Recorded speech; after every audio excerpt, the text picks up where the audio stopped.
Introducing myself. My name is Matt Stott. My in-game name is Haze. I come from South Africa. I have been casting since the end of 2016, but only seriously now since 2021, so just over 2 years. And I've been casting mostly in Counter-Strike, but I've dabbled a little bit in PUBG. I did Brawl Stars, the mobile game, and nothing else too seriously outside of that. But Counter-Strike, that's my main game for sure. How did you get introduced to video games?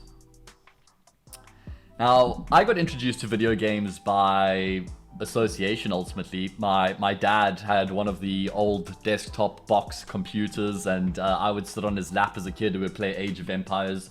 I always remember, I was super young. I might have been like 4 years old or something like that, 5 years old, a little bit older than that.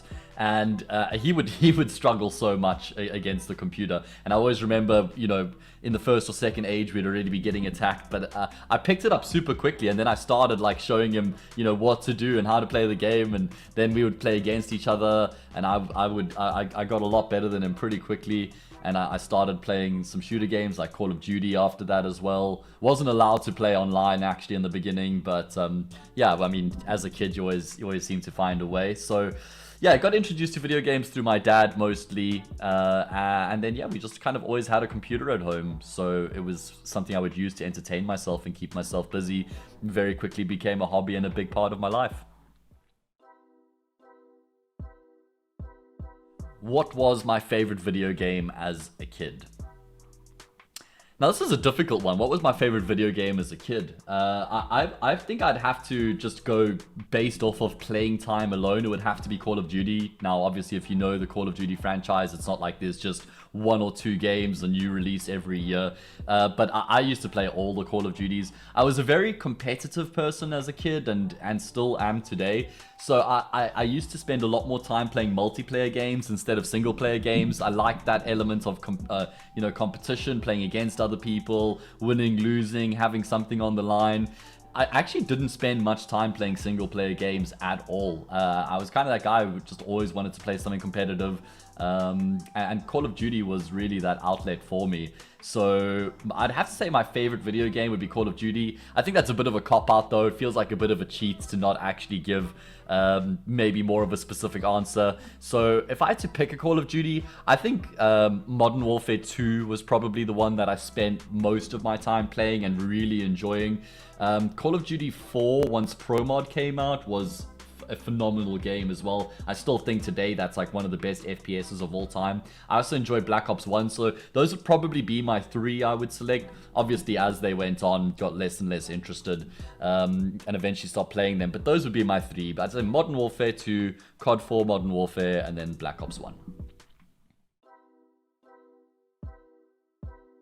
When was your first contact with esports? Now, my first contact with esports would have been back when I was playing Call of Duty, joined a team type of thing. Now, this is all just like for passion and for competition. It's not like you're getting paid anything. If you're winning something, it's maybe a mouse and a keyboard type of a thing. And we used to have a local LAN, the one big LAN event a year, and we'd all be underground, you know, in this dungeon type vibe, everybody stacked up with their PCs along the desks, shouting at each other. And that was my first exposure to competition, was actually playing Call of Duty on LAN against other teams, place top 3, not that it means a huge amount, but you get that taste, man. You know what it's about, and I loved it. Going there, seeing the other people you were playing against, and getting to interact with them as well. People standing all around you, behind you, watching you guys play, listening to you as well. You feel that pressure. So that was my first real introduction to esports. I mean, we were playing the online leagues and competitions before that in the COD scene, but the first real taste of competition or esports would have been that LAN event. And this is now talking, you know, 2012, I would say, quite comfortably. Around then, I was 16, 17 years old at that point. So yeah, that would have been my first introduction to proper esports and competition. What attracted me to the idea of taking professional gaming seriously?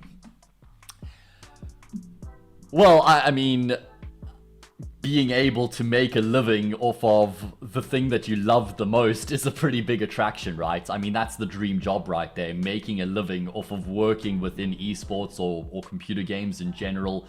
I loved gaming my whole life since I was growing up as a kid, getting into gaming, spent a lot of time playing games, delved into casting. And really, it was about trying to make something of all that time I'd invested into the PC, into playing games.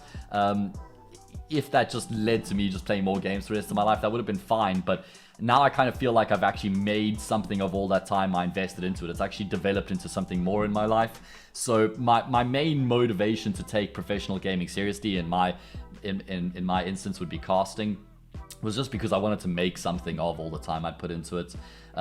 You know, I'd studied a few things, hadn't actually finished the degree, hadn't followed through with it. So also got to a point in my life where I needed to find a way to start to earn a living consistently. And I'd been doing the casting as a hobby up until that point, and now it's sort of come to either you kind of let the casting go entirely so you can focus that time on other ways to earn a living, you know, study properly, finish the degree, get the job, or it was go all in on the casting and actually make that work and turn that into a career. So it was kind of a split road where I had to make that call, make that decision, and I decided to go for it. And that was the main attraction for me to take the casting and the professional gaming seriously.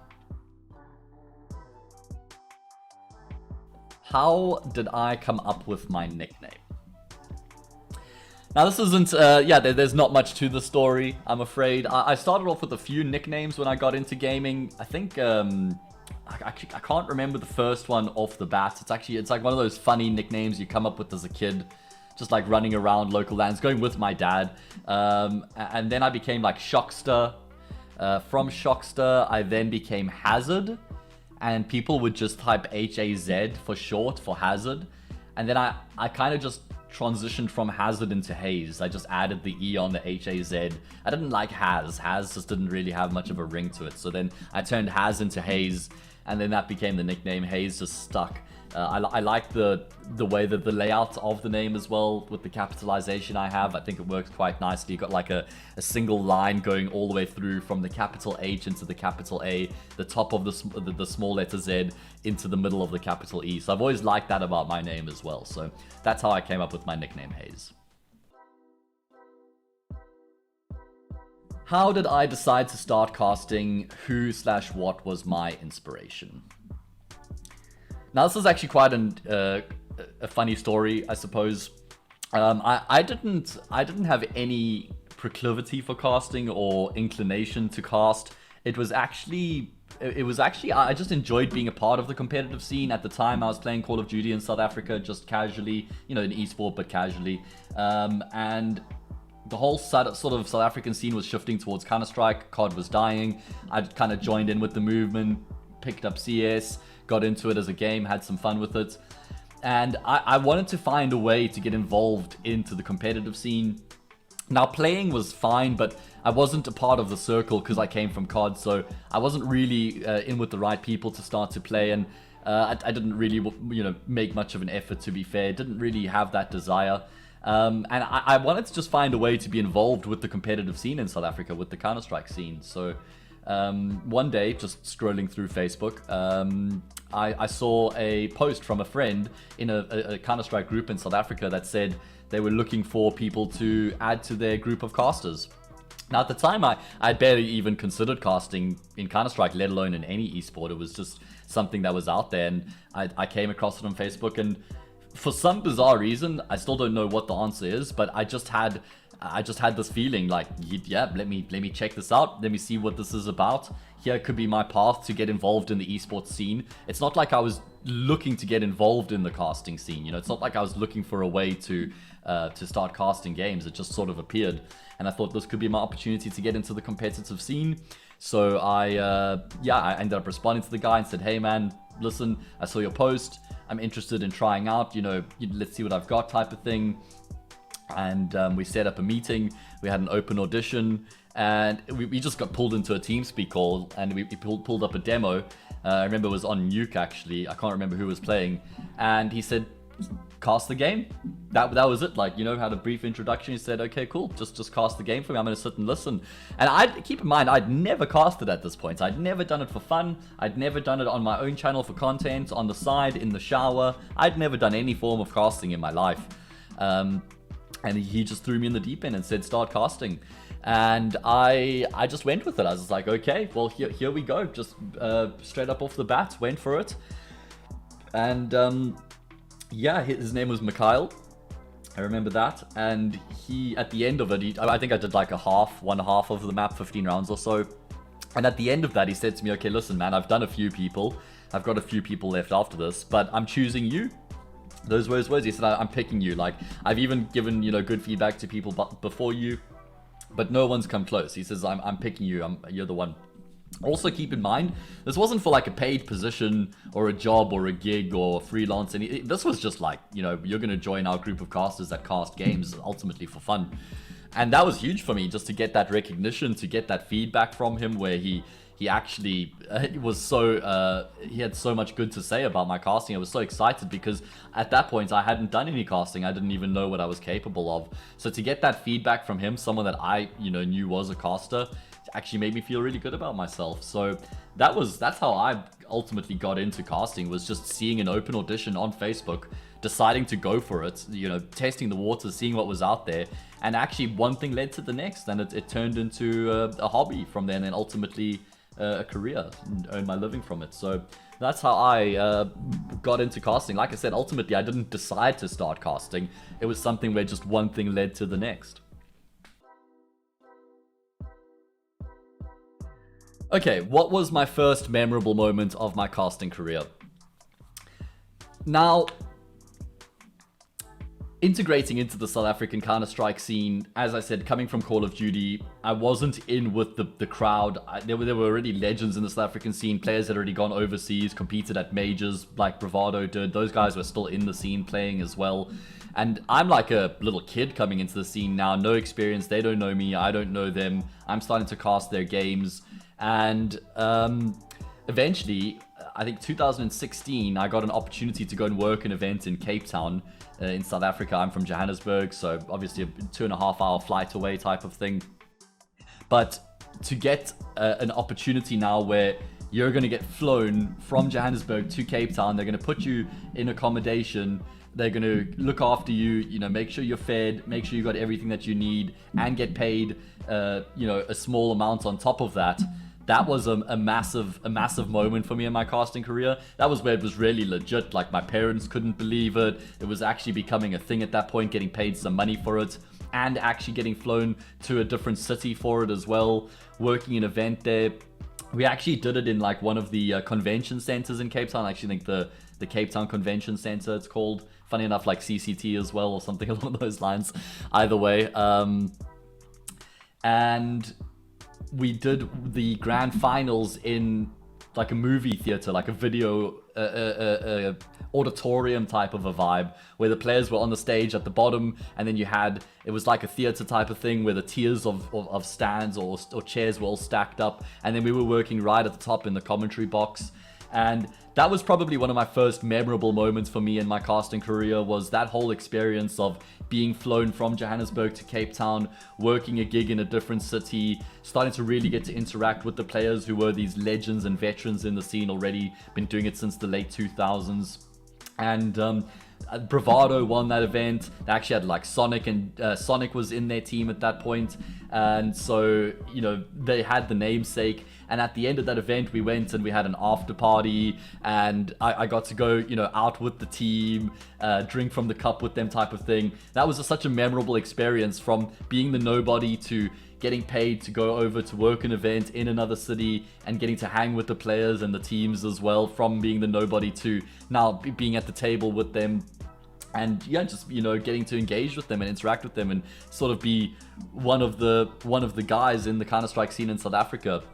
That whole experience for me was very memorable. What do I consider to be my biggest achievement in my casting so far?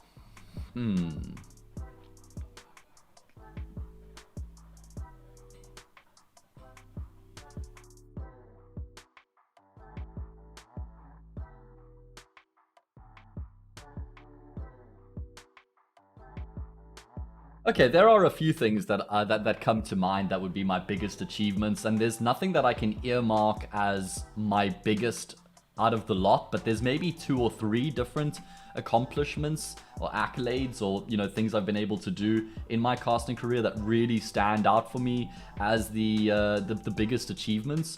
I would say one of them, without a doubt, has to be securing a contract in casting. Now, for anybody who knows freelancing in general, you'll know the one big challenge is security when it comes to earning a living. So for me, working as a freelancer and casting, started off as a hobby, then went into freelancing, and now with the contract. For me to have earned a full-time contract and been able to reach a level where I'm good enough for that, to get that gig, to secure all the opportunity that I have now with this contract, to get that security, I feel like that has to be one of my biggest achievements that I've had since I've gotten into casting, to have built myself up to that level, to been able to make that work. That's definitely one of my biggest achievements when I'm, got to be realistic about it and look at where I started and what I've been able to accomplish in that regard is definitely one of my biggest achievements. I'd say securing a full-time contract in casting Counter-Strike as well. My game, my beloved game, my first love, my main esports and title that I even started with as well. So not only to get a contract in casting, but to do it in the game that I love, the game that's close to my heart, not just take the skills, learn another title and do it because that's where the opportunity is. So I'd say getting a full-time contract in casting Counter-Strike has to be my biggest accomplishment. I think casting the RMR for the Antwerp major was also a really big opportunity for me. That was just to be a part of that. I got to cast Gamer Legion versus Bait, I think it was, if I'm not mistaken. I think it was only just the one game as well, but it wasn't on LAN, it was online still, so it's not like I've been able to work an international LAN event or a studio event just yet. That's the next goal. That will be the next achievement type of thing. That would probably be ranked the highest, with getting to work a studio event or an international LAN event. I've done them in South Africa, worked the biggest events here like Rage and Comic-Con and a few other, so we had like Intel Africa Masters and the ESL Africa Finals as well in 2017. So we've had a lot of local LANs. I've done all the bigger stuff locally, but I think the contract transcends that. And then once I get my first studio gig or working an international LAN event, that would then be the top. But for now, it has to be the full-time contract and working the RMR event as well.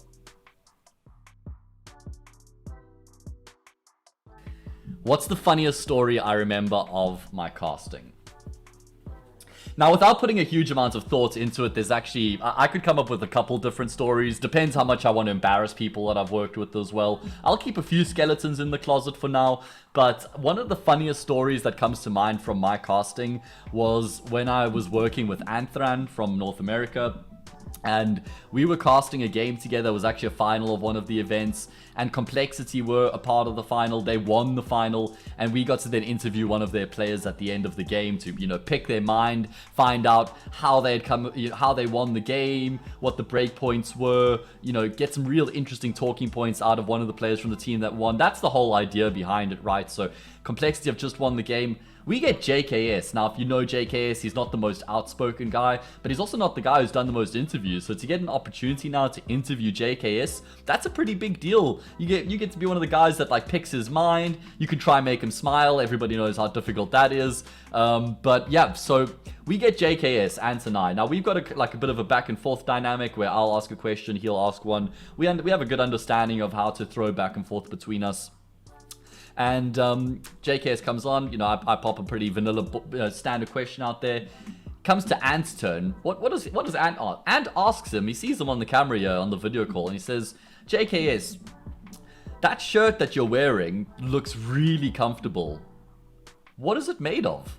And Ant is literally asking him, what is your shirt made of? Is it comfortable? That just looks so good. This guy's just won an event, right? From Complexity. One of these players, JKS, and Ant's question is, what's your shirt made of, mate? So I feel like that was he was just trying to break the ice or troll him or something, but he is being legit. There's actually a clip out there. I think Ant retweeted it not too long ago.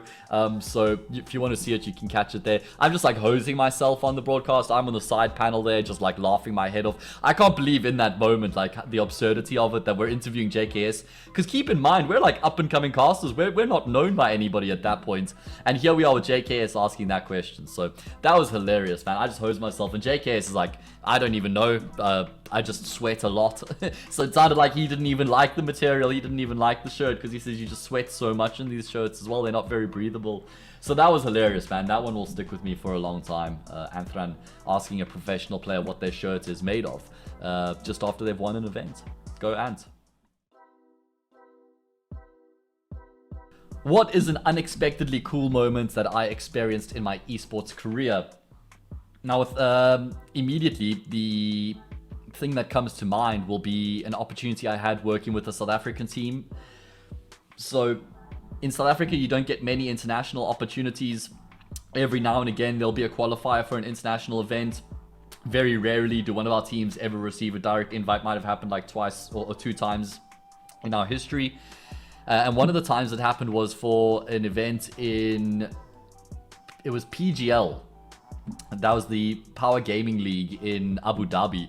And Energy had received an invite for that event. And so they had a spot at that competition, international LAN event. It was actually pretty big. It was G2 were there, Fnatic were there as well. And there was some other notable teams, you know, Greyhound were there.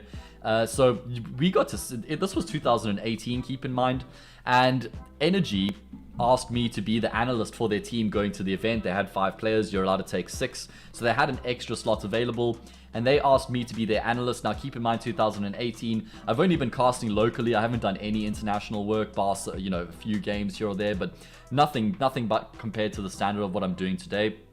And I'd been working mostly locally, but I'd been recognized in the scene at that point as one of the top casters. And so they approached me and they asked me to be their analyst for the event, not to join the team on a full-time basis, but just to work for the event.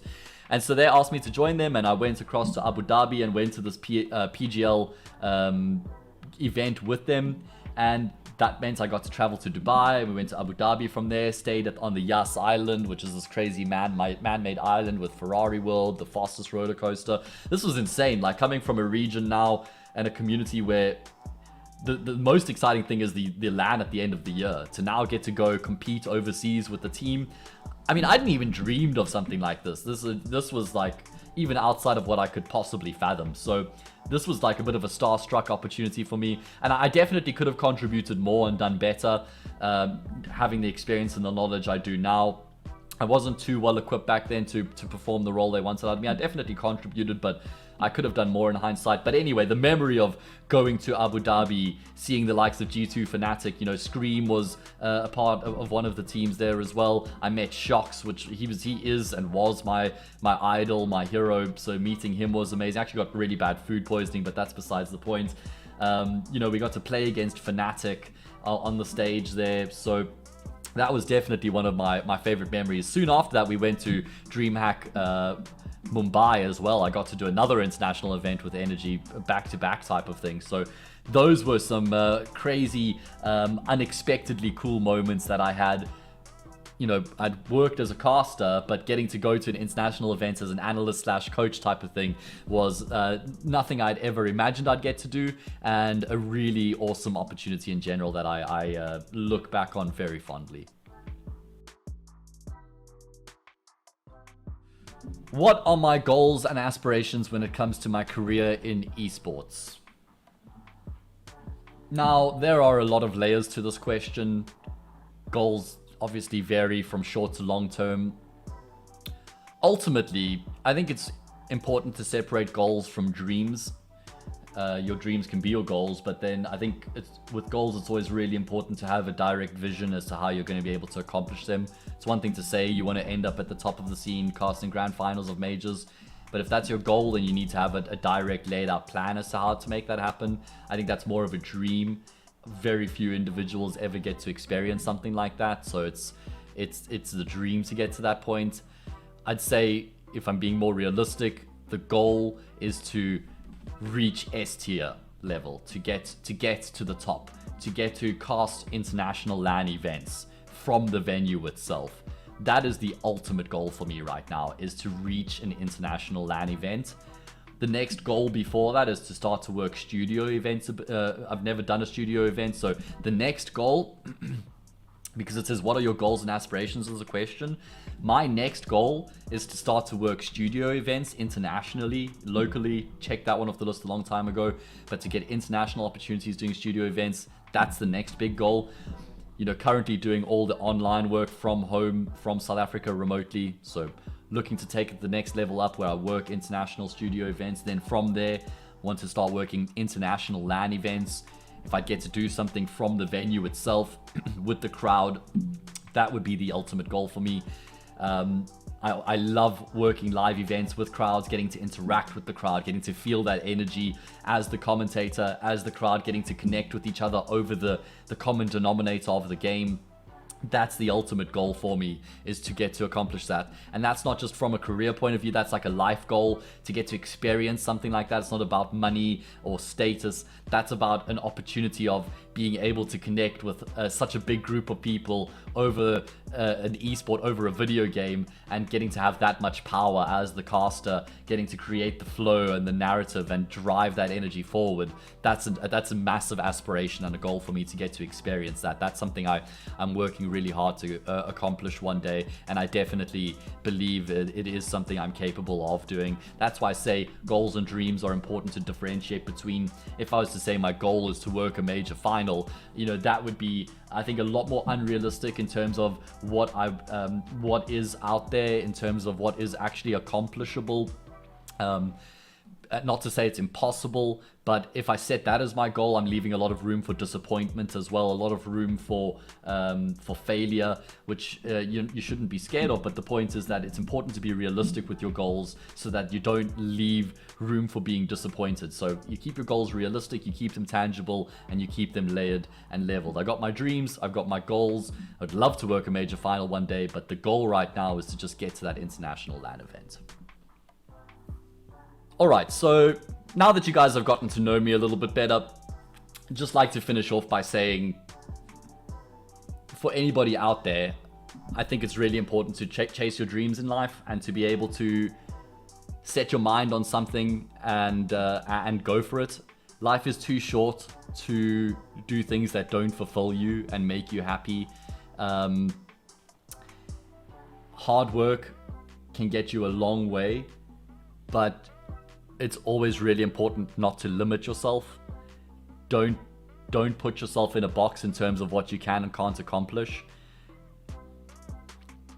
Ultimately, you need to see yourself so strong that nobody can stop you from accomplishing what you want to set your mind to. Only you are strong enough from stopping yourself. So the main reason I'm getting a little bit philosophical here is just because I look back on the journey that I've had, and it's actually kind of crazy to me. Listen, I know I'm not at the top of the scene. It's not like I'm a crazy big person in the Counter-Strike environment or anything like that, but I've been able to get myself up the ranks and up the ladder a little bit. And for me to see where I started and where I've been able to get compared to the traditional path that most people take in their lives is shown me, it's taught me a lot of lessons. And the lesson that I'm trying to share here is that you can actually accomplish anything that you really set your mind to. And that what people tell you you can do and what you can actually do is two completely different things. People will often project in terms of the limitations that they set on themselves, in terms of what they think you're capable of doing as well. And if you take that on board, then you will box yourself in like that as well, and you'll just continue to spread that mentality. But there are so many opportunities out there in life. You just have to be willing to knock on multiple different doors and not have a fear of failure or rejection. So go out there, challenge yourself. If there's something you really want to accomplish, then set your mind to it, work hard at it, continue to develop your skills, and just don't take no for an answer. If you get shut down, go back, work harder, continue to develop yourself, and try again. And if you get another no, just rinse and repeat the process. Don't give them an option but to say yes. Just enjoy the process. So ultimately, just have a little philosophical conclusion. That's how I've gotten to where I am today. And I think it's just always important to make sure that you push yourself as far as you can go. And that's what I'm about. My name's Haze, and I'm looking forward to you guys catching me on the broadcasts in future. and I hope that you've enjoyed getting to know me a little bit better.